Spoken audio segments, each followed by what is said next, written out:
አንድ ቤተክርስቲያናችን ሊቅ ሲያስተምሩ እግዚአብሔርም ሲመርጥ አይቶ ነው። ከዚህ ከሀብታም ወገን ከቤተ መንግስት ወገን ሆና ቢሆን መቤታችን ሰረገላ ይጫንልኝ ይሄ ይዘጋጅልኝ ስትል ሄሮድስ ደርሶ ሌላ ችግር ይፈጠር ነበር። እሷ ግን ምንም ከዚህ ከበደ ልቡና ስለሌለባት በዚህ ዓለም ሀብት ንብረት ምኞት የከበደ ልቡና ስላልነበረባት አንድ ነገር ሲባል ልጇን አንጠልጥላ የክርስቲያን ልቡናው መኖር ያለበት እንዲህ ነው ይላሉ።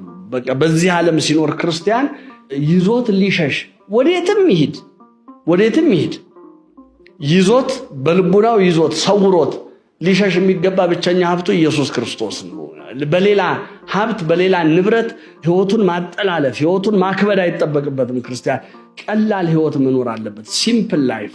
አንዱ በክርስትናችን እኮ የምንጠየቀው ቀለል ያለ ህይወት እንድንኖር ነው። በቃ ይሄ ያልከበደ ይሄንን ትቼ እንዴት ሄዳለሁ ይሄንን እንዴት አደርገዋለሁ የሚል አይነት ትብታብ ውስጥ መግባት የለበትም ክርስቲያን።